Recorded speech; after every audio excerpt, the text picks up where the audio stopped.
Good evening, everyone, and ohayo gozaimasu to the people who from Japan. And now we're going to open the 100th anniversary lectures. This is October's one, it's mean 10th one. We have only this one and left November's one, then last.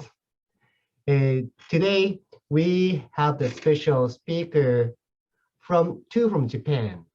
One from the very popular person and local. Well, today's theme is Hosen Isobe and founding of North America's first Zen temple. I'd like to ask one of the speakers to introduce other two speakers. Dr. Ron Kurashige, he is the Zenkai chair, co-chair, as well as in charge for this lecture series and moderator of this lecture series too. However, today he becomes one of the speakers. I'd like to ask Dr. Ron Kurashige, introduce yourself and also introduce other two guest speakers too. Okay. Thank you, Kojima-sensei. So as he said, this is our second to last monthly lecture, and it's hard to believe we've already come to October for our 100th year anniversary. So thank you all for coming back and for staying with us. So we have three speakers today, and I'm one of them. But first, let me introduce our two speakers who are coming to us from Japan, and then I'll briefly introduce myself, and then I will start with a short summary of the history of the founding of Zenshuji. And then Moriya-sensei will continue with a more in-depth study or presentation about Buddhism in North America at around this time in the early 20th century. And then Suemura-sensei will provide a presentation about the specific person who came to Zenshuji and wrote this about the founding of the temple, Murano-sensei. So let me start by introducing Tomoe Moriya. She is the director of the Nanzen Institute for Religion and Culture in Nagoya, Japan. And I just visited her last April and enjoyed very much being in Nagoya and at Nanzan University, where I had great pizza. And she is author, Moriya-sensei is author of Yemyo Imamura, Pioneer American Buddhists. This is a book, and many articles and chapters. Tomoe is very active in the research on Japanese and Japanese American Buddhism in the West. And she comes to, at least before the pandemic, she used to come to America quite regularly. So I would see her in Los Angeles. And in fact, she's been to Zenshuji and sat in our Zendo. She is co-editor of a book with Duncan Williams, our friend here at Zenshuji, and my colleague at USC. The book is called Issei Buddhism in the Americas. So she is a very close colleague and friend with Duncan. She also co-edited this wonderful book with Jeff Wilson, who is a well-known Buddhist scholar in America, called Selective Works of D.T. Suzuki, Volume 3, and I recommend that to you highly. A wonderful edited collection of Suzuki's writings, particularly about America and the West. She studies transnational history, as I said, of Japanese and Japanese American Buddhism. I know that Moriya-sensei is from Tokyo, and that's where she received her PhD from Meiji Gakuen University. Our third speaker today would be Masayo Suemura, who is Van Braght Junior Research Fellow at the same institute that where Moriya-sensei is director, Nanzan Institute for Religion and Culture. And she is the author of journal articles on D.T. Suzuki and Myokonin studies. Myokonin is the Jodo Shinshu kind of uneducated, simple people's intense faith in the Jodo Shinshu. And on Shakusoen's disciples in Zen transmission to the West. And Shakusoen was the teacher or one of the teachers of DT Suzuki. Is that right? Yeah. Okay. Suemura Sensei's research focuses on modern Japanese Zen, transmission to the West. She grew up in Okayama Prefecture in Japan and received her PhD from Osaka City University in Osaka, Japan, where she's... No, Kansai University. Oh, I'm sorry, Kansai University in Osaka, Japan. And she told me that she had lived in Osaka for 20 years and has just recently relocated to Nagoya. Okay, so I'm going to start us off with a PowerPoint about the founding of Zenshuji temples, and just briefly about me. I think you've seen me so much in the past year, but I teach in history at the University of Southern California, Lon Kurashige. And my research has focused on Asian American history. So my first book was on Japanese American identity as debated and contested through the history of Nisei Week Festival in Little Tokyo. So from 1932 or 34 to 1980s. And the second book was on anti-Asian racism and the politics of it in Congress and throughout the nation, and about a debate between one side that wants to discriminate and one side of white people who want to oppose the discrimination. And then I've also published on transnational issues between Japan and the US. And now I'm interested in Buddhism. So if I write another book, it'll be on something about Buddhism and the West. And Moriya Sensei and Duncan Sensei and now Suemura Sensei are my teachers. So I'm their student. So let me start by sharing my screen and talk about the founding of Zenshuji. So as many of you already know, we've been publishing, those of you who get the Zenshuji newsletter, the Bushin, we have been publishing a book about the founding of Zenshuji Temple, written by the author, the monk who was at Zenshuji, called Murano Koken. But it was written in consultation with the founder of the temple, Isobe Roshi.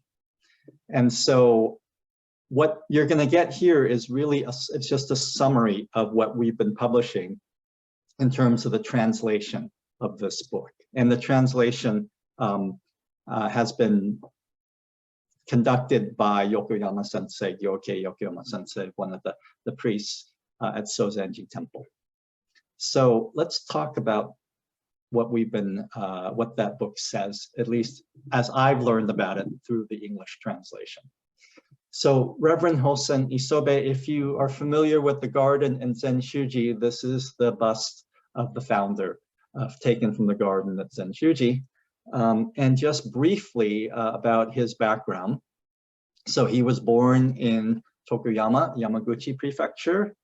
It's either 1878 or 1879, it's not clear, but around one of those years. He was born into the Zen Shu family, and so he became a missionary and was sent to throughout Japan and then to Korea. And it's hard to say the dates, but probably before he went to Hawaii in 1913. And so at age 34, he went to Hawaii and he founded the first Soto Zen mission in the Americas or in the Pacific in Honolulu. And that's still the Soto mission of Hawaii today. After that, he came to Los Angeles through San Francisco and came down to Los Angeles and founded Zenshuji. And we'll talk about that. That's what the rest of my PowerPoint will talk about. And then after that, he really was quite a itinerant monk, founder of Soto Zen. And he went to San Francisco and he founded Sokoji Temple up there, which is still going strong today. Okay, so here is the book that we're basing the history or the founding of Zenshuji on by Murano Sensei. And I learned about this through Kojima Sensei because he has a copy of it. I would say it's a rare book. because it was published by Zenshuji. This isn't something you can buy on Amazon. At least I don't think you can buy it on Amazon. You never know. My guess is there are not a lot of copies around there. And of course, we have one at Zenshuji. And when Kojima Sensei told me about this, I said, oh, well, we need to translate that so we can have everybody in the Zenshuji orbit learn about the founding from the book itself. And so that's what we decided to do for this anniversary year. Okay. At the start of the book, when it's not the start of the book, it starts with his career in Japan and then Korea and then Hawaii. But the parts we translated, the start of the book when he comes to California. So he comes through San Francisco, and then one of his first impressions, as expressed in the book, is the Mikado Hotel, which is in Little Tokyo, which is where he's staying when he first comes to Los Angeles. And so it so happens that the Mikado Hotel is still standing today. And in fact, probably many of us have walked right by it on First Street many times without even realizing. It was erected in 1914, at least says the entranceway of the current Mikado Hotel. And so it's nice to sort of imagine what this missionary from Hawaii, as he's first setting foot in Little Tokyo, what he was seeing. So we can get a glimpse of it. So maybe this would be one of his rooms. And he talks about the different rooms he enters. And at first, they're very respectful from him. And they say, of course, you get the nicest room because you're this important Soto Zen missionary. And then he looked at the price, and he reports in the book that he had to ask for a cheaper room. So maybe it was one of these rooms that he went to. One thing he comments on in being in Los Angeles at this time was a calligraphy, different calligraphies by this very famous Zenji of Sojiji Monastery at the time, Sekizen Arai. And it's hard to find, for me, at least in English, the calligraphy of Sekizen Arai. So the only one I found was this one online, and Kojima Sensei tells me it's a reprint of a part of the Imperial Rescript of Education. So I don't think this is his best Zen calligraphy, but this is, you can imagine how shocked Isobe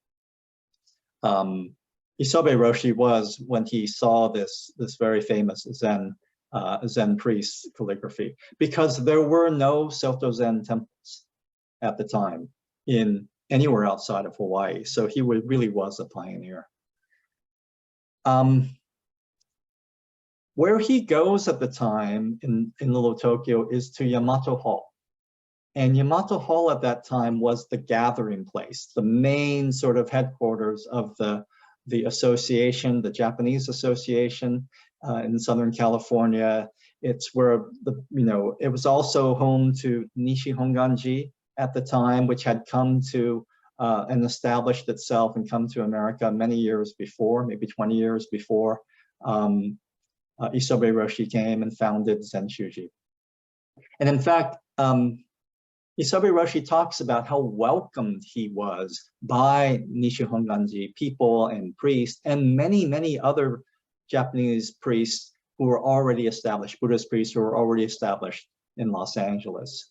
And there was really, he didn't mention any kind of competition, but they were all very much encouraging him to start the Soto Zen mission. So I thought that was really interesting. And in fact, Isobe Roshi is part of an organization of Japanese Buddhist priests that's trans-sectarian, that was very active in this period in the 1920s and 1930s. Okay, so this man is Toyokichi Nagasaki, and he was a Soto Zen Buddhist who was a businessman, a very successful, you can see from at least from this image, a very successful businessman in Little Tokyo. And he and Isobe Roshi were from the same prefecture of Yamaguchi. And Isobe Roshi found a lot of camaraderie with his fellow Yamaguchi-ken, residents, people who come from Yamaguchi. And the Yamaguchi Kenjin Kai, the place organization for the people from Yamaguchi, was very welcoming to him and supportive and generous in helping him found, giving him money to help him found the Zenshuji. But Nagasaki-san was very important because he lived on 2nd Street at this time in a very, which used to be an apartment complex. And he bought the apartment complex, and I should take this out just 1 second. And he was restoring it to make it a home. Because as you can imagine, at this time, Little Tokyo had a lot of bachelors who were migrant farm workers and day laborers. And so there was a lot of apartments, like single dwelling apartment places, small little studio places that were up for rent in Little Tokyo. He bought one of those and he converted it into his home. But just as he was converting it into his home, Isobe Roshi asked him if Isobe Roshi can use the 2nd floor of his home as a temple for Soto, for Zenshuji. And so that's the first Zenshuji was found on 2nd Street at the 2nd floor or one of the upper floors of the Nagasaki household. And then eventually it grew. It became so popular, it grew quite quickly. And they asked Isobe Roshi asked Nagasaki-san to rent his whole house. And eventually Nagasaki agreed, and his whole house became Zenshuji. So that was the first Zenshuji. And I took this off of Google Maps. It was 336 2nd Street. And if you know where Joe's parking is, and across from TOT, not far from the JACCC in Little Tokyo, across from the Japanese Village Plaza, that's where the first address was for Zenshuji.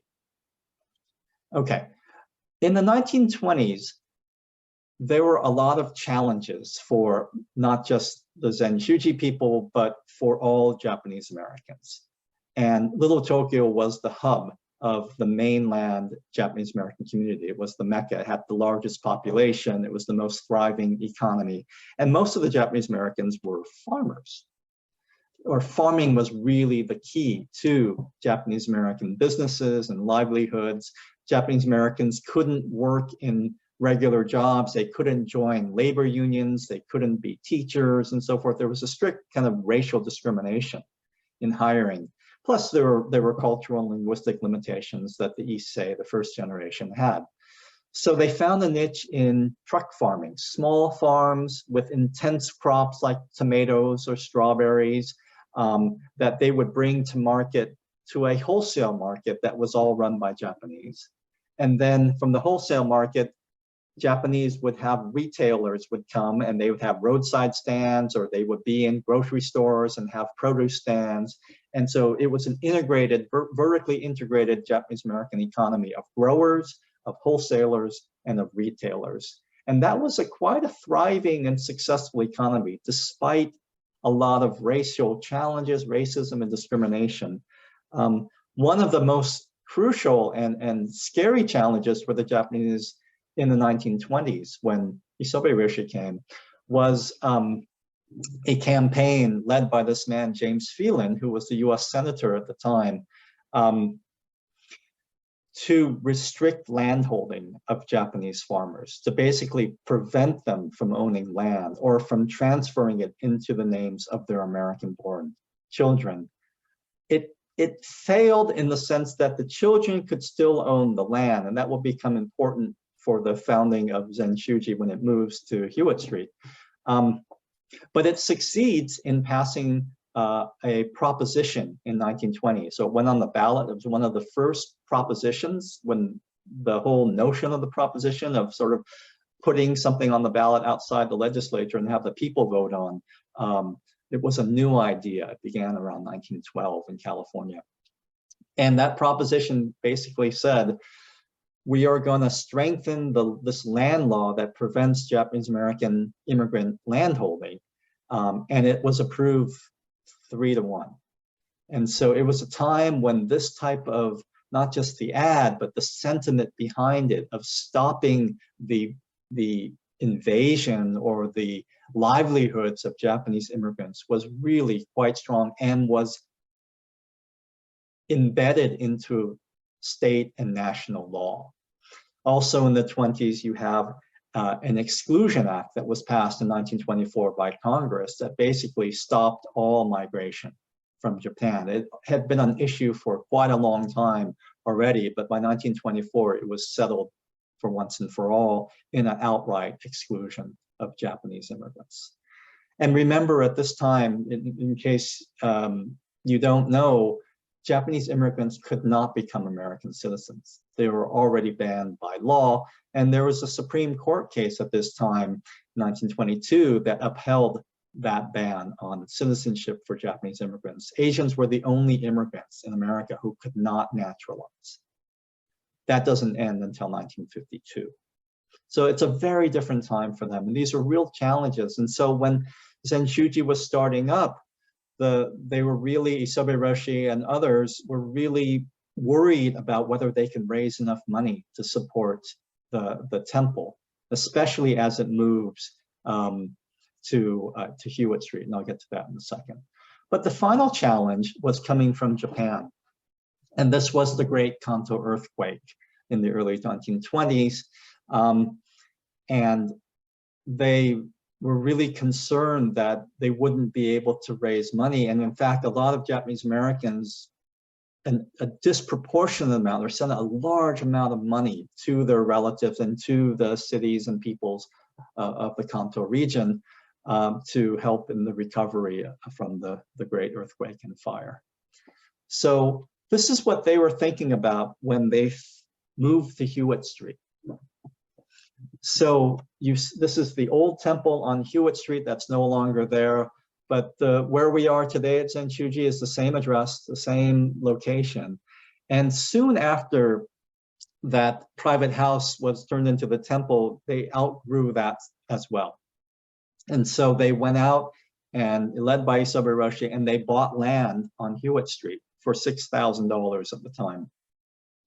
And they started to fundraise for this new temple and to build this new temple that was open in 1926. So they bought the land very soon after they opened Zenshuji, so 1923. And it took them 3 years to finish construction because they had all of those challenges for raising money. So a lot of the founding, the book talks about how difficult it was to raise money given the climate at the time of hostility in the US and earthquake and fire in Japan. Okay, so I found on Hewitt Street something really interesting, and that is from the US Census. So I don't know if you know at this time, but before the 1950s, the census was done by census takers. So they would go around and they would knock on every door in a particular neighborhood, and they would just say, who lives here? And they would get all the information for everybody who lives in. That's how we got the census. And so I was able to find in 1930 the census that identifies right here, if you can see, let me get my laser pointer. Right here is Hosen Isobe, the founder. And let me see right here. You can see over here, we're talking, this is the address, 123 Hewitt Street, the number of dwellings and families. And so what they built on Hewitt Street when they moved from 2nd Street is a lot of apartments, as well as the main hall where they would hold the services. But they also built a lot of apartments. And one of the reasons for that was they needed revenue. Because of the difficulties, the financial difficulties of the time, they wanted to make sure that they can have revenue from renters, but also they wanted places to put a lot of the ministers who were there. So if you see this Isobe Roshi, down here is the Koken Murano, his subordinate who wrote the book about the founding of Zenshuji. And he is 29 in 1930, and Isobe Roshi is 51. And then if you look over here, you see their profession. So minister, minister, minister, minister. Down here, minister, but the rest of them are just, and then here, minister, but a lot of them are salesmen, they're just regular people. So these are the renters. But there's 1, 2, 3, 4, 5, 6 ministers and maybe more. And that's because my guess is, they don't write about it in the founding, but that Zenshuji had language schools. Many of the temples had language schools in different parts of Los Angeles. And so the ministers would go and lead the language schools, as well as maybe minister to the larger, greater population, not just in the little Tokyo area, but the farmers all the way up north to Guadalupe, St. Louis Obispo, or down south to the Imperial Valley. It was a really great, expansive community. And they were catering to people from all over the place. Okay, so here's just some more information, married, kids, etc. You see here that the value of Zenshuji at the time was said to be $30,000. The construction cost itself was $46,000, and then the land was $6,000. So it could be this is 1930, the Great Depression has happened, land prices have dropped, the value of it has dropped, or it just could be somebody didn't know the cost. Okay. So this is towards the end of my talk. This is what we've covered. Here's a picture from the 1960s. This must have been one of the last years in which the first building on Hewitt Street for Zenshuji was still standing. And then, of course, here is the temple today. So I want to thank you for listening to this talk about the founding of Zenshuji from the book, and turn it over to Tomoe-san.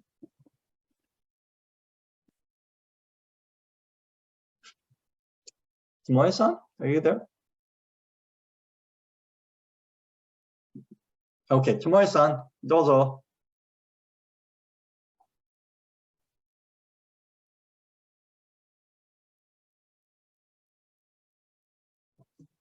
Okay, thank you. すいません。Okay, let me,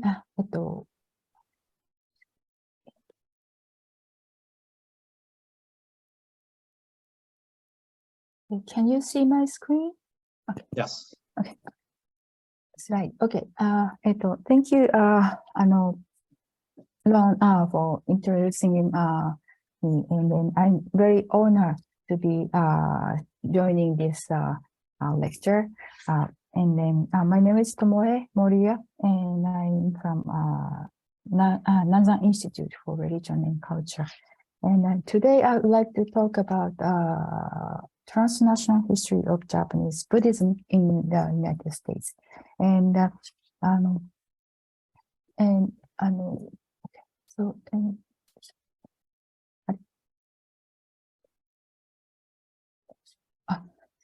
so I'm sorry, I opened my PDF. And so, You're on PDF, Tomoe. so, I think it's better to show my, so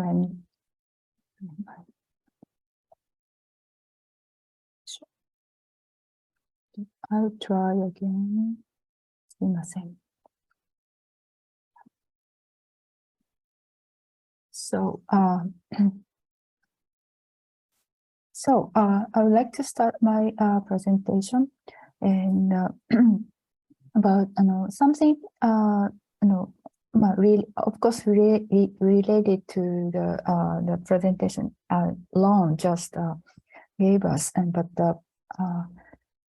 first of all, I would like to introduce myself. What I have been studying. And for my PhD dissertation, I dealt with Bishop Yemio Mamura, who was assigned to Hawaii in 1899 until, and he died in Hawaii in 1932. So almost half of his life, he was in Hawaii, and he spent years in more than 3 decades in Hawaii. And he was not a Zen, but he was a Jodo Shin priest, and then he was well-known priest in Hawaii. And so my main research theme is eastward transmission of Japanese Buddhism in Pre-O Hawaii.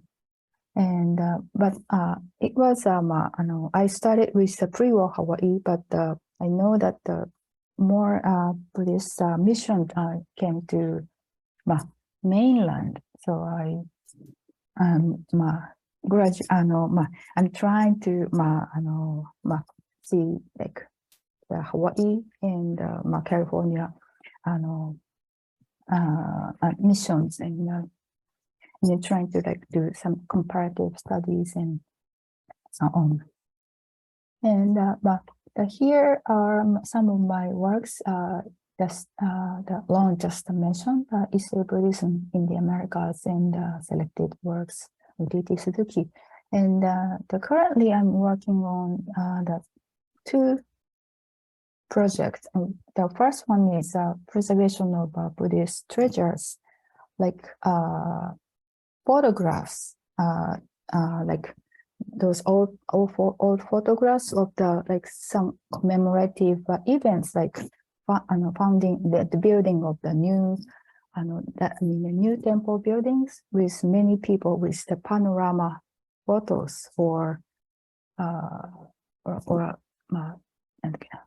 those Buddhist statues, but kind of some of especially, but the problem is in Hawaii, termites eat woods and papers, and temples have lots of paper and woods, and then the Buddha statues are made in wood, so those statues are in a critical condition. So we're trying to find out how we can preserve those treasures in temples in Hawaii. And then another thing is something about the archival studies on post-war translation of Zen text, and especially done by the Ruth Flower Sasaki, who I'm going to mention at the end of my presentation. So, so when people talk about Buddhism in America, many people mention Daisetsu Suzuki, D.T. Suzuki, and but mostly people know this part, the second stay in the U.S., which is starting from 1949 to 1958. But his first stay in the U.S. began in the end of 19th century for about 10 years in Illinois.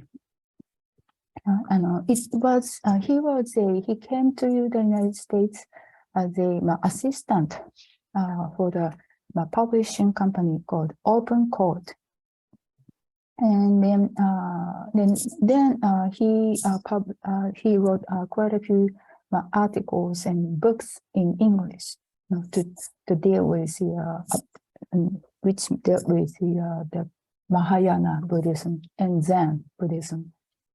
But at that time he was just nobody. Nobody knew this young man, and but the second time he was a well-known Buddhist scholar, and so he first came to Hawaii to join the East-West Philosophers Conference, and then he taught Buddhism at the University of Hawaii. Then he came to California,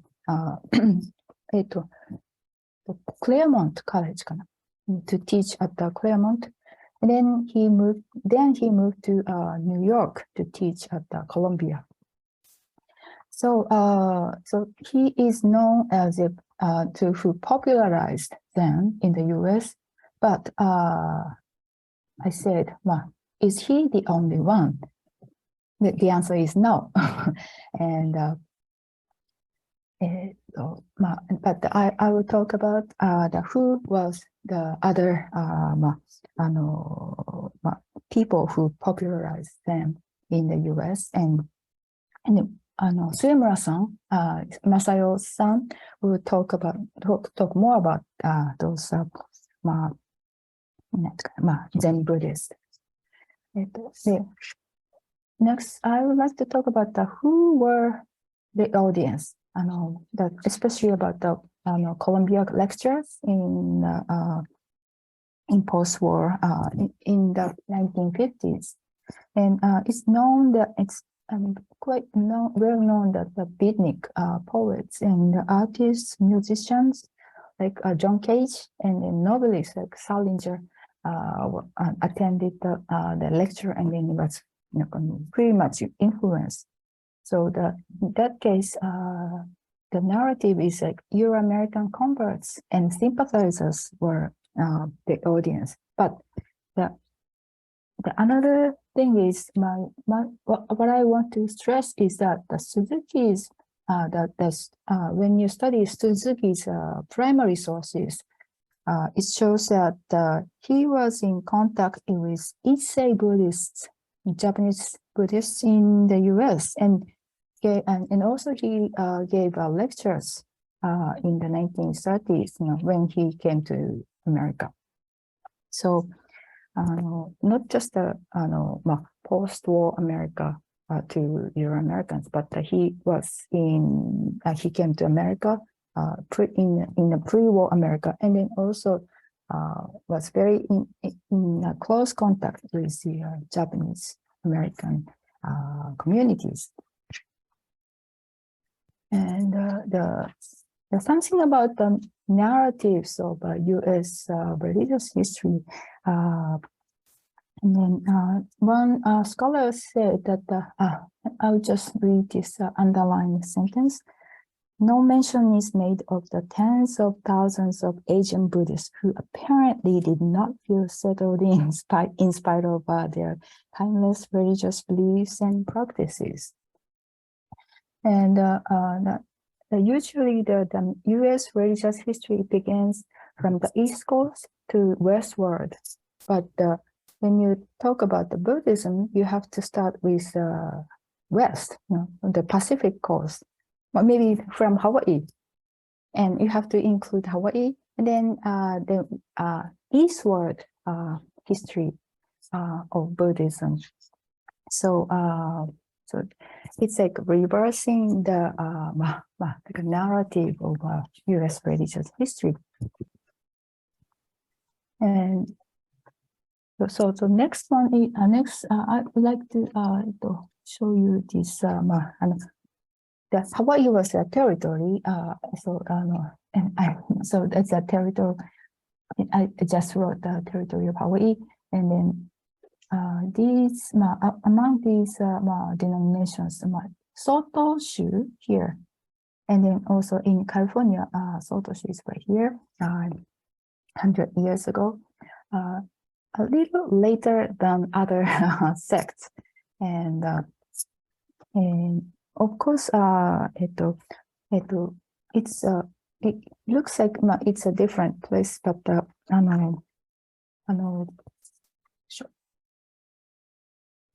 I would like to mention that in a broader, in a broader historical context,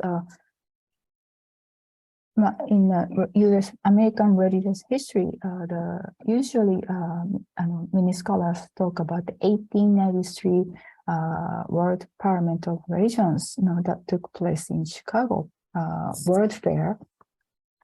That was the first time the Japanese Buddhist delegation came to the U.S. and then gave a presentation before the American audience. And then 4 years later, again, D.T. Suzuki came to U.S. and then he was settled in LaSalle, a small town in Illinois, and worked for a publishing company. So in other words, he was away from the Japanese community on the West Coast. And then according to the census, just like Lon showed us, he was the only Japanese in the town at that time. And then 1903, I'm sorry, this is my typo, but it has to be in 1913, but I'm really sorry about that. But Soto, so the Soen Shak Soen came to revisited the U.S. in 1905 and gave a lecture and then toured the U.S. Then at that time, Nyogen Senzaki came to Los Angeles, and then also Ryobokai. This is another Rinzai members Buddhists came to California, and and then Sasaki Shigetsu came at that time, and then so in other words, Rinzai Buddhists came first, and then after the Soto mission arrived in Hawaii and California, and so as I said, like a mission here, and then but the Soto mission. So Soto sends a priest as a like a organization, but Rinzai is sends a missionary or a priest, like a Shaksoen lineage, but that's the kind of different features of the Zen Buddhist. So here is my kind of summary of Japanese Buddhist missions. Basically, most of the Japanese Buddhist denominations basically follow the Japanese immigrants.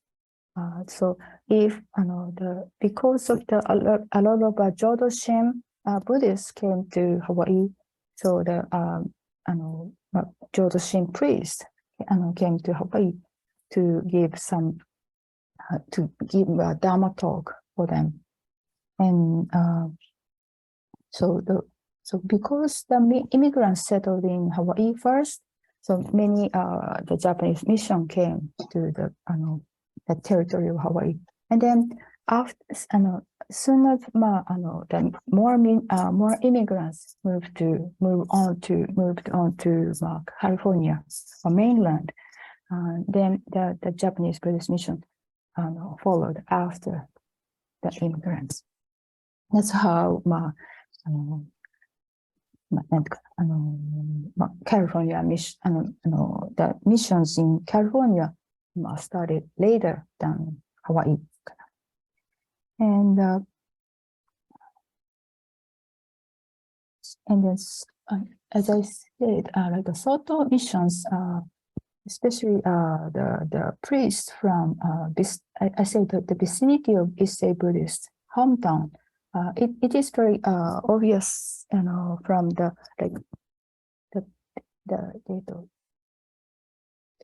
good for both for the priests and members, because they speak same dialects, and then they feel kind of at home.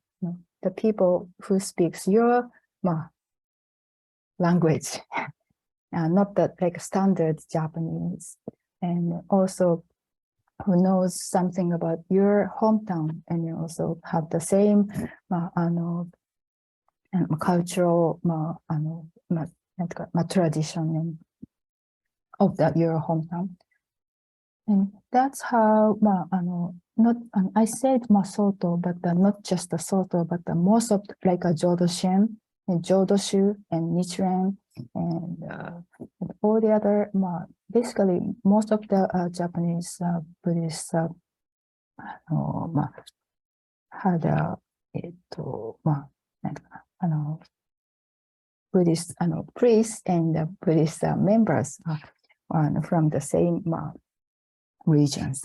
But the Rinza is smaller than Soto, but they started the English propagation, especially the Engakuji group of the Soen Shaku's lineage. Started I studied the English propagation, especially the Senzaki and Sasaki. And then another thing is like one particular thing about the Myoshinji sect is that they were in Hawaii, and then they started they were started by Okinawan immigrants who were Myoshinji followers.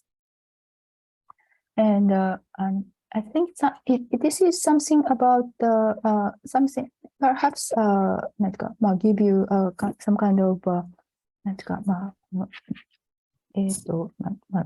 hint or notes about the history of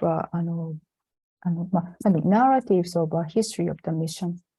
In many cases, those the author of the history of the mission is the priest.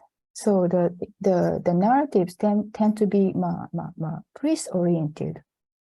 But I think that when I read Murano's writings, and I was really surprised that he mentioned a lot of lay members. So many members and so many names, and then I think this is very it's quite different from what I've seen, what I've read from the Jodoshin history books, because, and I think that's I think that is because Murano was quite close Murano talked with not just the Reverend Isobe, but also with lay members. I'm sorry. And then the second thing is so that is very unique and very interesting about U.S. based materials, both in English and Japanese, because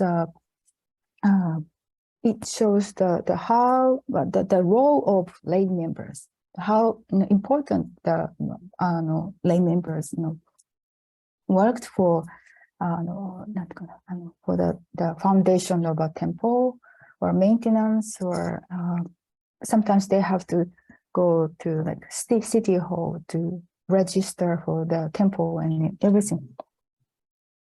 And also that is because priests, and also shows that the priests always worked with local Issei Buddhists, which this is very American way of temple management, quite different from Japanese temples. And next one is I like to talk about the Buddhism in the Pacific era, what is called Pacific era, like in 1920s, as Lon mentioned, that the Japanese Americans faced critical backlash, but on the other hand, Senzaki and Sasaki founded their own zendos. And then here in Japan, D.T. Suzuki founded the Eastern Buddhist Society in Kyoto, and then started publishing the journal Eastern Buddhist. So in terms of Buddhist propagation or Zen propagation, there was a kind of new era started, and also in 1930s, the Rinzai Zen temple started to accepting foreign practitioners to train at the Zen temple, at Zendo. And because it was in Kyoto, Suzuki helped coordinating American practitioners' retreat. So that kind of east-west, there is a kind of travel of Buddhists, between across the Pacific. And one of those American Buddhists was Ursula Sasaki, and she met with D.T. Suzuki And after she came back to America, she helped Sasaki, Shigeru Sasaki in New York. And during the war with Japan started, after the war with Japan started, Sasaki was also interned in the camps. But Sasaki, Ruth Fuller married Sasaki in 1944 to get him out of the camp because he was sick, and then he was in a critical condition. But unfortunately, Shigetsu died in 1945, and then after that, she moved to Kyoto in 1949, and then started English translation project with Japanese and American scholars, and then that is very kind of international translation project was started and organized by American women Buddhists, and then I think this is very interesting history that many people should know. And on the other hand, Senzaki was also incarcerated during the war, but as Duncan's book, American Sutras, and the prologue and epilogue contains Nyogen Senzaki's poem. So I want you to read that. But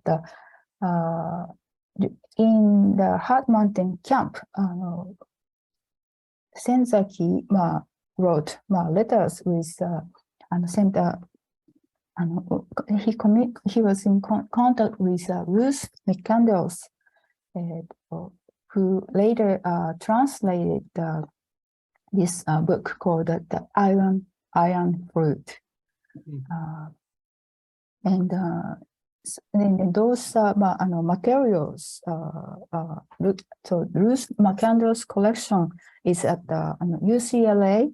So some of you may know about or maybe research those materials, but I think I want to, and also Suemura-san, who would like to do the research, when the COVID is over, and then.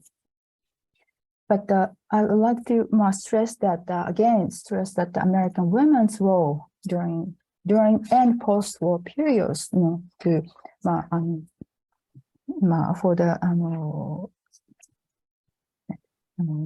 to translate and also proper for the development of Zen Buddhism in America. And last of all, I would like to give or think about raise a simple question about this one. In December 1945, when Japanese Navy attacked the Pearl Harbor, Buddhism in America became a national threat. But in post-war period, like after a few years in 1950s, it became a boom, like Zen boom happened. So what? My question is, what was there between the two, like 1945, 1941, and the 1950s? It's only like 10 years, and then what happened? But I think there was the continued the Issei Buddhist the faith in Buddhism continued even during the war and post-war period. So and also your American converts and some sympathizers were they attended the Senzaki's Zendo or Sasaki Shigetsu's Zendo or BCA temples. So that's how Buddhism kind of it was kind of like very had to be quiet during the war, but somehow it continued. And then for the Nisei Buddhists, especially for the Nisei Buddhists, they were they kind of try to study non-sectarian they started the non-sectarian study group in English.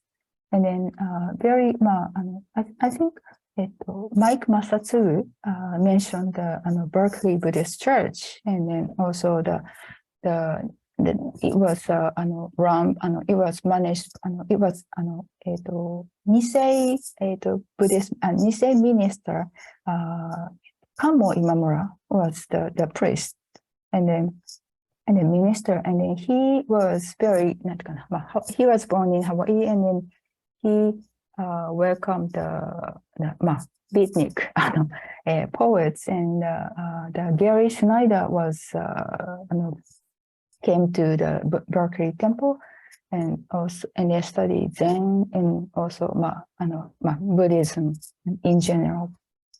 So that kind of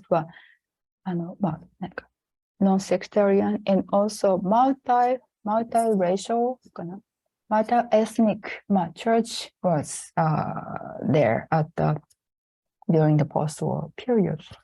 And then also, of course, and then Euro-American Buddhists got more interested in Buddhism, and especially from the 1960s, mid-1960s, because of the change of the immigration law, the new immigrants from East Asia, especially Korea, South Korea, Taiwan, those Buddhists from South Korea and Taiwan came to the United States, and then Southeast Asia, where the Theravada tradition is thriving, is very popular, and also Tibetan Buddhists as refugees came to the United States. So that's how more varieties of Buddhism. That's how variety of Buddhism in America is flourishing, I think. すいません。That's all for my brief presentation.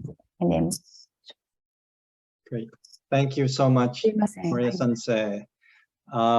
Now for the specific history and discussion about Murana Koken and Senzaki, please, Suemura-san. Suemura-san, please unmute. OK、お願いします。Share my slide.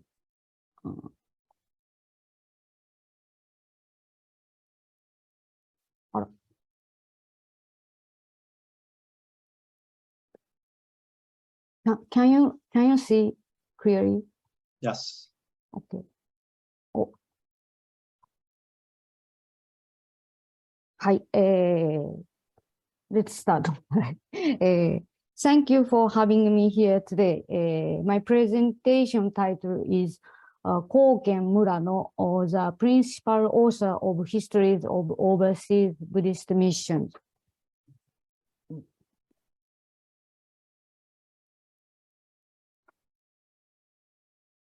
My name is Suemura, Masayo Suemura. Nice to meet you. I am a research fellow at the Nanzan Institute for Religion and Culture, studying Japanese Zen monk in Los Angeles, Reverend Nyogen Senzaki. Senzaki and Murano were close to each other in the 1930s. In the course of my research on Senzaki, I came across some books by Murano. Murano published several books in which Senzaki appeared many times.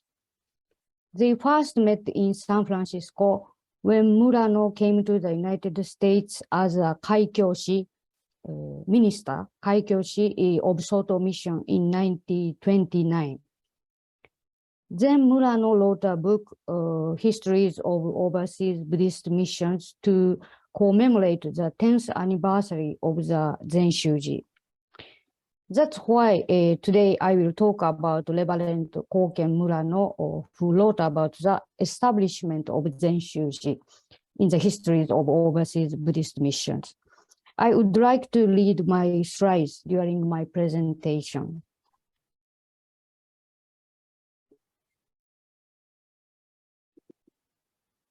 Here is the outline of my presentation. First, I will introduce Reverend Murano's biography briefly. Next, talk about his stay in the United States. Here, based on his book, The American Tour, I will introduce the background of writing the histories of overseas Buddhist missions, how to spend the time for writing, and what he said about future of American Zen. And then I will show you a list of Murano's writings. And finally, I will also show some photos of Joko in Murano's temple in Akita Prefecture, Japan. I went there last year with Hori Sensei. First, this is Reverend Murano's brief biography. Reverend Murano was born in Akita Prefecture, Japan in 1901. Akita Prefecture is here. This prefecture is located in the Tohoku region, so colder than Tokyo and Osaka, famous for rice production. Good rice make good sake, rice wine. So there is a lot of good sake in Akita. Of course, he is then a Soto Zen monk. He trained at Kentokuji in Yamagata Prefecture. Yamagata is also in the Tohoku region. It is near Akita Prefecture. He graduated from Komazawa University because of TB, tuberculosis. His graduation was delayed. The same year, he got married with Hatsu and came to the United States as a Kaikyoshi. He stayed there until 1932. The stay was about 2.5 years. Actually, it was only 1 year that he worked as a Kaikyoshi, then moved to San Francisco to help out at Senzaki's Zendo. At the same time, he also worked for the Japanese newspaper Shinsekai, means New World in English. At the end of this free period, he wrote the histories of overseas Buddhist missions. And at the end of his stay, he traveled around the United States and met with Sokeyan Shigetsu Sasaki.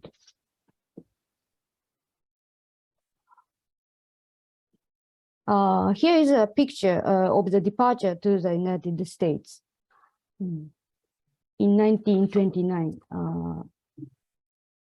This is Reverend Murano, young.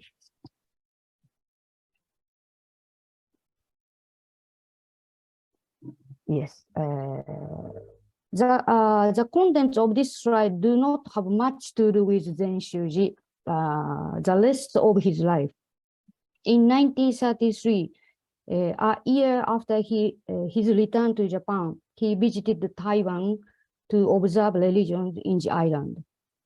From 1936 and for a while, she taught at the junior high school in Sendai, Miyagi Prefecture.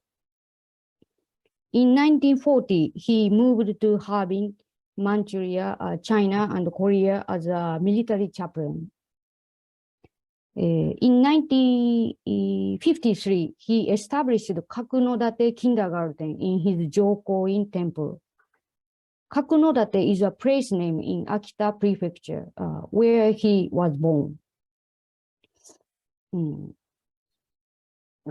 Although not clearly dated, later he assisted the Zen meditation group in Omaha, Nebraska, and visited Australia, Hawaii, Hong Kong, Singapore, Mexico, Peru, Thailand, etc.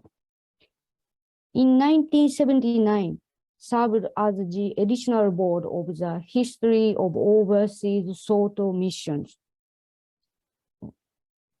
This book. Next year, in 1980, he published the book.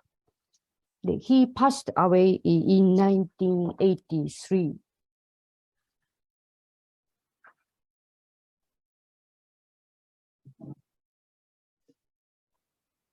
So I will talk about Reverend Murano's stay in the United States. First, I quote the story of how Reverend Murano came to work on the histories of overseas Buddhist missions. Part of the preface to this book by Reverend Hosen Isobe.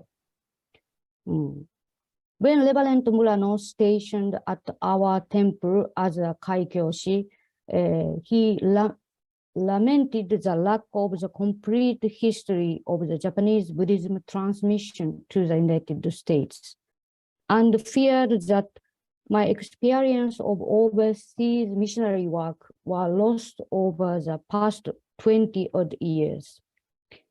Since I was asked to tell him the stories, I did so every evening after dinner and in my free time. The first part of this book is what the contents were taken together. That is part of my missionary work history. As I mentioned, Murano worked as a kaikyoshi for only 1 year. It was because Isobe gave him permission to focus on writing the histories of overseas Buddhist missions.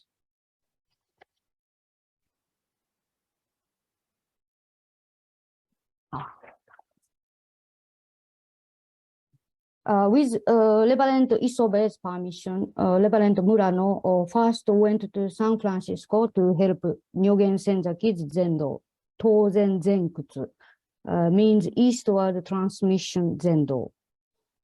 Sometimes Murano taught Zazen and gave Dharma talk for American members while Senzaki was out.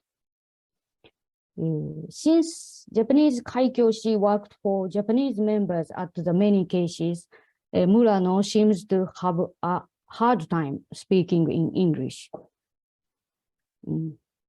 On the last days of his trip, he met with Soke-an Sasaki in New York City. Both Senzaki and Soke-an Sasaki were pioneers of American Zen. Senzaki on the west coast and Sasaki on the east coast, respectively. They opened their own Zendos and taught Zazen and Koan Zen questions to Americans. Just like Senzaki's Tozen Zenkutsu, Soke-an founded the first Zen Institute of America. During his stay in the United States, Murano was in his late 20s. Although kept busy, he enjoyed American life and culture. In another book, he recalled those days were the most pleasant, spring-like, refreshing time of my life.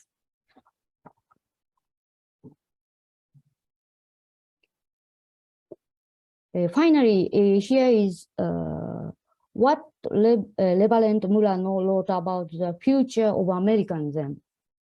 Let me quote his excellent insight and thought-provoking ideas.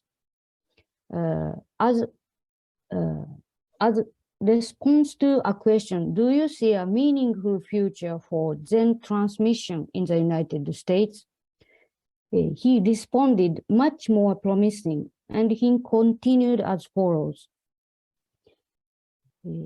of the various Japanese Buddhist sects in the United States, I believe that Zen is the one that will develop in the future. Originally, Zen was a religion based on the principle of Zazen. The Westerners are trying to find a rigorous standard of religious life in it. And this is the part I omitted on the slide.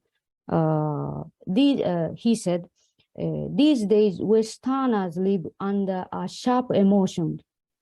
They are thoroughly individualistic and economistic. However, Buddhism does not value the emotional life. It is extremely philanthropic and companionable. And on the slide, if Japanese Zen monks do not practice the precepts and regard monk as just a job, overseas transmission will not success in the future. But if these shortcomings could be removed, the West would immediately experience a Zen boom. In 30 to 50 years, if Westerners can get awareness as Zen practitioner, the United States will surely become a Buddhist land. This book was written in 1932. His statement, in 30 to 50 years, the West will experience a Zen boom, sounds like a prediction of the future.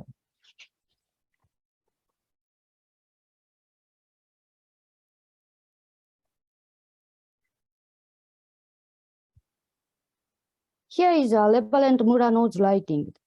As you can see, he has published many books. The reason he was able to publish so many books is because he established his own publishing company. The name of the company is Two People Delivered from the Bondage. It is the same name as book number 12. Because he published so many books, Senzaki gave Murano the nickname bookmaker. It is number 11 that wrote about Zenshuji, American tour. As later photos, he was also interested in Native American culture. Book number 5 is about it. Senzaki sent Murano many Native American materials from the United States.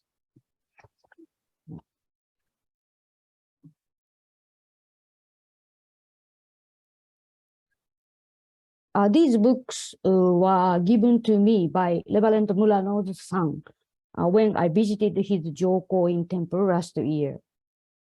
American Buddhism 100 years later was written in 1939. I am a member of a group studying American Zen in Japan, and we spent a year reading this book in our reading group. Although it looks like a newer book in this photo, this is a reprint. The first edition had some spelling errors, and a newer edition was published in 1979.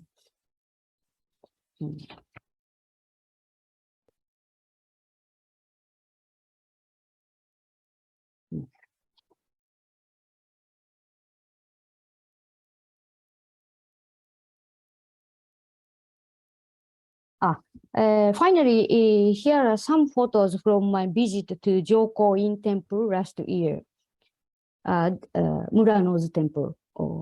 This is the main hall. It is magnificent temple because it was the family temple of the feudal lord in Akita.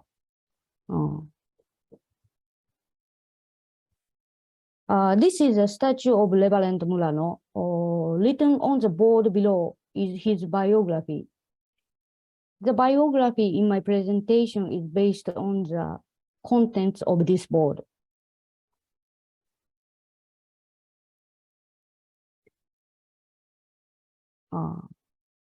It is a Native American monument.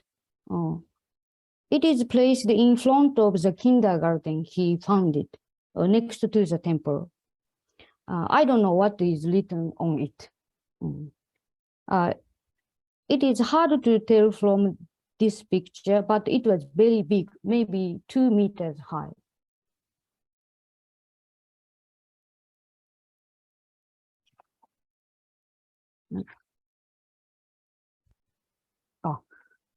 This is Reverend Koken Murano's son, Reverend Takakazu Murano.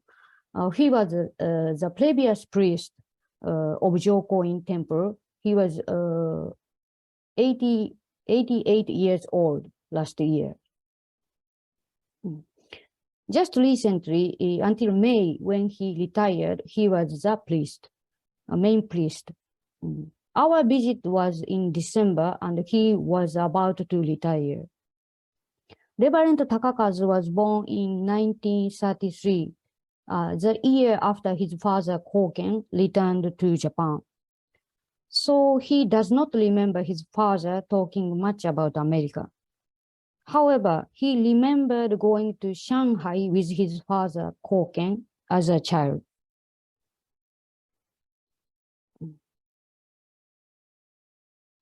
He is a current priest of Jokoin Temple, or Reverend Saito. He is also the head of the Soto office of Akita Prefecture and the priest of another temple. Maybe there is no priest at Jokoin to succeed Reverend Takakazu, so Reverend Saito took on the role of the priest.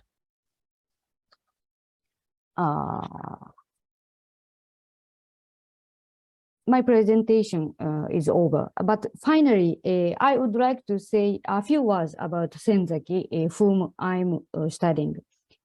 He made a Zen transmissionary work on the West Coast for about 50 years in the first half of the 20th century.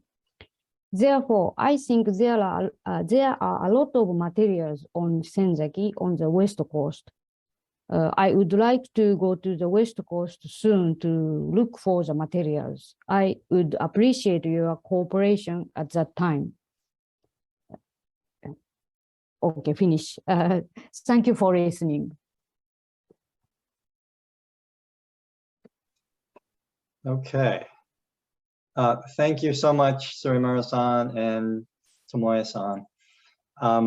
This is the time we have about 12 minutes for questions about the history of Zenshuji and the broader history of Japanese Buddhism in America. So we have these two wonderful experts here. Any questions, put it in the chat or just simply unmute yourself and ask.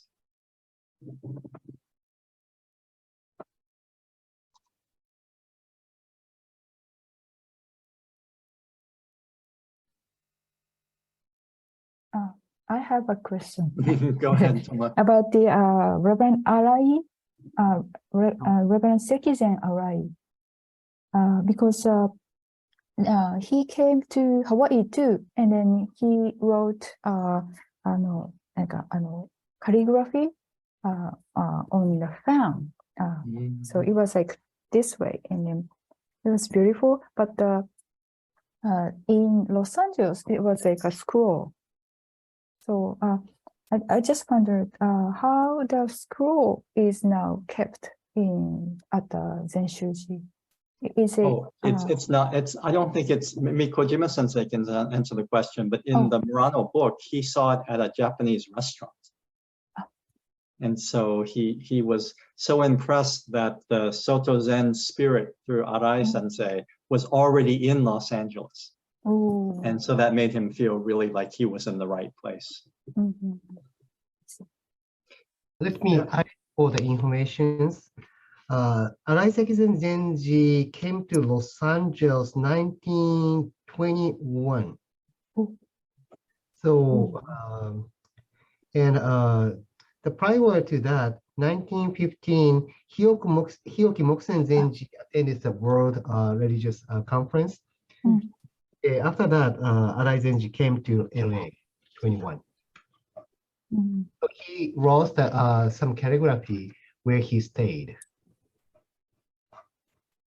I see. Thank you. I think a good way of starting us in the discussion is with the quote from the book about US religious history that Moriya sensei put about how the Asian Buddhists, even when they talk about Buddhism in America, are oftentimes ignored. And because then we focus on maybe the Beats, Alan Watts and the Beats, and some of the famous Gary Schneider and Jack Kerouac and so forth. And that's all really interesting. And Mike Masasuga talked a little bit about that. Right. But it's interesting how like when we're talking about the history of Zenshuji, it shows that how Asian Buddhists, or in this case, Japanese Buddhists, were just so essential.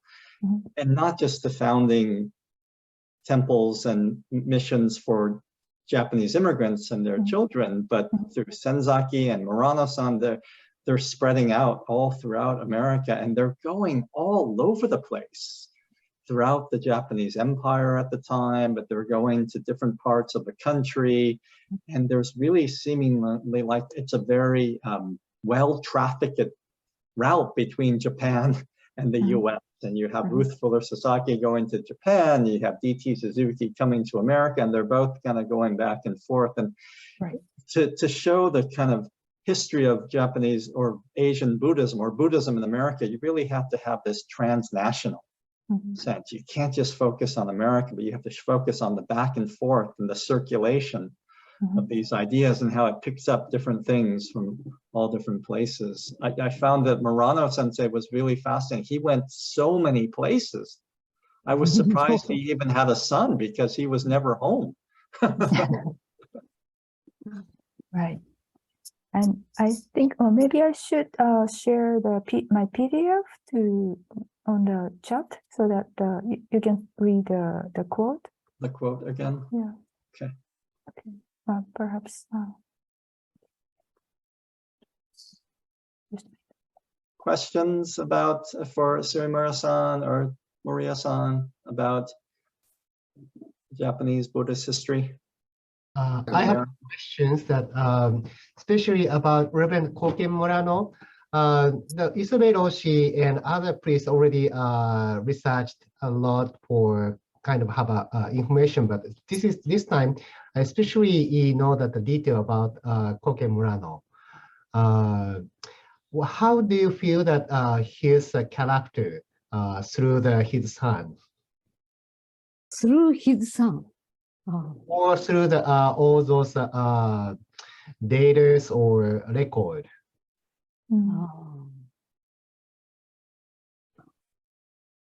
Like 森谷先生、英語をお願いしてもよろしいですか？村野は少し、ドジなというか、おっちょこちょいな、ただ、非常にアクティブな人で、いろんなところに行って、いろんなことを書いて、人ともすぐ親しくなると。そういう印象です。Her impression of Reverend Murano is that he often sometimes makes mistakes or typos in his books. And I can tell you that the books, I found quite a few mistakes or typos in the books. But he was sure he was a very active young man, and also very friendly person. So he made a lot of friends, at with the Senzaki, Sasaki, and many local Buddhists here in California, in many places while he was traveling. So that's how that's her impression about the Koken. もう一つだけいいですか、森谷先生、すみません。あと、村の、その、仙崎や佐々木の活動を、実際に見て、記録に残しているっていう人はすごく少ない、当時。だから、アメリカの人たちに、どういうふうに先崎や佐々木がしてたかっていう記録としては、すごく貴重だと思います。そうですね。she said that there were very few people who recorded what the Senzaki and Sasaki actually and what they were doing for the American Buddhists at their zendos. So it was a rare, very rare records of those the pre-war Japanese Buddhist activities. That's and I agree with her comments, and I think we have comments and chat and then. From Sophia, any more insight into the time in San Francisco and Sokoji, founding of Sokoji? Suemura-san, do you know about founding of Sokoji? Yeah, no, I don't know. I don't know. Maybe Sokoji was 1934. 10 years after that. So. Yeah, I know Kojima Sensei told me that in the Murano Sensei's book, it doesn't cover the founding of Sokoji because it was published before that. Published in 32 or something. 32, yes, 32. Murano's book 32. So it was 2 years later he went up to San Francisco and found. So it's not, at first we were going to join up with the Sokoji congregation and publish the whole book, translate the whole book, but there is not a section on Sokoji. So I was disappointed. Right. I will look for. Yeah, and then I think there is a Sokoji collection is kept at the UC Berkeley's Bancroft Library. And they have the whole collection of maybe there was a Zen Center. Oh, okay. Zen Center donated the whole collection of the whole records to the UC Berkeley's the Bancroft Library. So that's something. That's where you might be able to find something. So Bruce, go ahead, Tomoe, finish. I have Bruce and Jonas. Is it Bruce? Do you have a question, or Jonas have a question? You want to unmute yourself? Yes. Go ahead. Yes, I do. Thank you very much for this wonderful lecture. I'm very impressed with Reverend Murano Sensei because his interaction with Native American religious practitioners. And I know that in my own practice in Minnesota, it means it's a Lakota word. It means the sky reflected in the water. And I trained with them, and I spoke in terms of what I understood, and it was this seamless understanding that they had. The insights of the Buddha were very apparent to these people, and that's the history of religion, you know, in this continent, in the Western Hemisphere. The fact that he didn't overlook that says that, to me, is a testament of the strength of his practice in Zazen and not overlooking these people. And I'm wondering if there's more knowledge about the content of their discussions. And it's just amazing that he has a monument to them. It blows my mind. And it gives me heart that people with darker skin in the United States that have been there for a long time aren't overlooked. And it wasn't just the Anglo-centric narrative that they were the ones that received Buddhism in this country, because they didn't. So my main question is about, does anybody know more about the content of their discussions, their religious dialogue?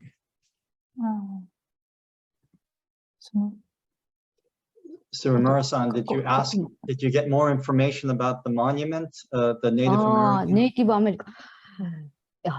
森谷先生、またお願いしてもいいですか。はい。モニュメントですよね、村野の。モニュメントとか何か、その他に何か情報はありますか。村野はアメリカにいる間に、ネイティブアメリカに非常にの文化にすごく興味を持ったみたいなんですけど、それは事実としてあって、で、仙崎もなぜかすごくその村野のネイティブアメリカン研究を応援するんですけど、いっぱい資料を送って。でも、どうして彼がそんなにネイティブアメリカンに関心を持ったかっていうのはわからない。ただ、非常に大きな関心を持ってたし、それについての本を売りながら、東海岸の佐々木茂のところに行ってるんです。はい。すいません、ややこしく。So the reason why Reverend Murano got interested in Native American culture and religion is spirituality is not really clear because there isn't much records on his side. But he also and also the Senzaki, Reverend Senzaki, also got tried to like assisted his interest. And also try to like provide more books or for him to study about the Native American culture. And while Reverend Murano traveled to the East Coast, he was selling the books to of the Native American かな。Yes, yes. 誰に売ってたんですか？なんか英語で書いてる本なので。So that he it was written in English, so he gave it to the local American whoever he met, and then like promoted the Native American culture. Okay, last question from Frida Yoshioka. Can you talk a bit more about the quote that America will eventually become Zen Buddhist? I think Suemura-san, the quote about 100 years later for American Buddhism. 本ですか？その最後のもうちょっとこう100年後の英国仏教の、Future of American Zen のところですか？ここについてのもうちょっと詳しい話。詳しい話。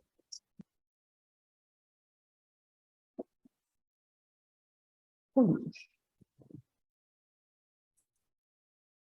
こにその本があるんですけども、詳しい話とかね、この村野がこれを書いてる前の部分に、その仙崎の禅道に来てるアメリカの人たちに村野はインタビューをこうしていて、で、その彼らの話の中からアメリカの禅は未来があるというふうに。だからインタビューに基づいてるっていう。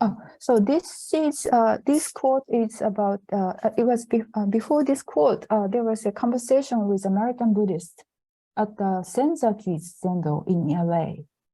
So Murano was discussing the future of American Zen with the American Buddhists, the local, Buddhists American Buddhists in Los Angeles. So like, that's how. So in other words, that was his response to kind of very positive response to American Buddhists. それとまたもう一つだけいいですか？その仙崎自身も同じ考えで、やっぱりそのアメリカ人のそのプラグマティックな部分が非常に禅と合っているという考え。そうですね。そうですね。So the same Senzaki shared the same opinion with Murano that the American the pragmatism of American cultural tradition that is very that matches Zen practice or Zen ideas or discipline. So that's so the Zen and American culture matches quite naturally and then nicely.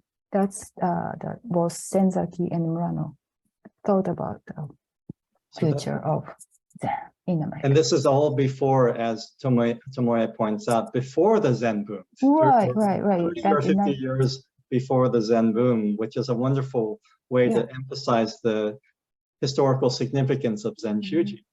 We all know about the Zen boom and Alan Watts and Shunryu Suzuki and Zen Center, but it was all being discussed and happening already, yes, in America in the 1920s and 30s with Yeah, the family. right here in Boston.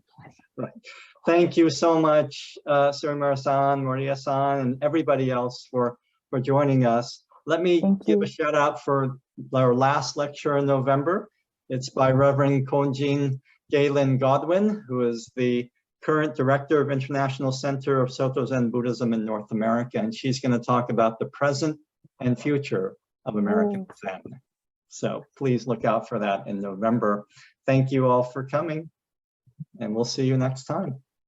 Thank you so much for Thank you so your much. wonderful comments and questions. 森谷先生、ありがとうございました。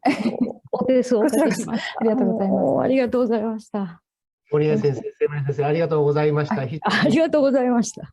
興味 Thank 深い you, いただ everyone. きましあた。ありが Thank とうご you. ざいます。 I mean, just Kurima Sensei, I'm glad you're still on. Who would have thought that when you showed me the book by Murano Sensei, I first thought it was written by Isobe Roshi. And then you said, no, it's Oh. written by Murano Sensei. Mhm. And then I go to Nagoya and I meet Suemura-san, who's studying Murano Sensei. Oh, what a serendipitous meeting. We are studying. Zen studying group. Your whole study. Moriya But you- sensei, Moriya sensei. But you're Hobi-sensei. publishing papers on him and so So- forth. So it's Oh. interesting. すごいです。 I'm looking for many records through the old histories. However, before the World War II, I couldn't find any because of the concentration, incarceration camp. They cannot take it, and temple is vandalized. Right. So temple itself losing all the materials. Right. Also, like the Bishop Isobe, when he moved or finished his work, he burned all the records by Right. himself. Yeah, I read that in the history, and then I was like, I cried, like, screamed. Yes, but yeah. Now How that much- we have extra, oh, go ahead. Mhm. Go ahead, Coach Sensei. Yes, so I really realized that the Koken Roshi wrote down in a record. That's why it's very valuable for us. Yes. Since we have, Shumicho, the headquarters for editing the history of Soto Zen overseas education too. since we have a little people, I'll keep this open as long as we want to talk, but Eric Kuramoto-san had a question about the motivation for Murano Sensei. Was that Eric? Eric, you can ask your question in Japanese if you want. Yeah, you already mentioned about my question. I'm very interested in so kind of very, active and then very eager work to as a missionary. But my question is, what is the background or motivation? Why they are so eagerly act as a first and developer of the Zen Buddhism in United States? I want to know the kind of motivation of what kind of motivation they have. And can I add to that, Suemura-san and Moriya-san? Was it something when he went to Komozawa? Because it said from Komozawa he was sent as Kaikyoshi. So was there some relationship at Komozawa that made him interested? And let me give you an example. Kojima Sensei, I learned when he was a Komozawa student, he was on fire to come to America. And he got angry because he was sent to Eiheiji. That's what his teacher told me. I think sometimes like Suzuki Shunryu Roshi, who established the San Francisco Zen Center, the Komazawa University, there was a Reverend Nukaria Kaiten. Reverend Kaiten Nukaria was the president. So then he was kind of very open-minded and then kind of global-minded person. So perhaps under his during his presidency, the Komazawa became very outward minded, open-minded student, and then it would encourage their students to like go overseas, and that's one thing. And also they came in 1910s, right? So that means it was after Meiji period to during the Taisho periods, it was relatively democratic, even during the imperial period. So I think that's part of the social norm got a little bit more towards the pro-democratic sentiment was there in late 1910s to 20s in Japan. So many people are interested in traveling around. Right. And then understanding 1920s, democratic history. 30s, yeah. And then also the Japanese, Nisei Americans, started coming to Japan. And then the Japanese temples will receive those Nisei children traveling as a kengakudan. So that might be that gives them the kind of like, oh, they're American kids and from coming to like Zen temple, and then they speak English, and then that's how they encounter the Japanese American kids, in Japan. So that might be possible. Great. Okay, thank you so much, Suemura-san and Moriya-san, for sticking around and answering all our questions. And thank you all for hanging out with us, and good night. Good night. Good night. Good Good night. night. Good morning, Oh, Suemura-san. Good night. Good night. Thank you Bye-bye. so much. Good night.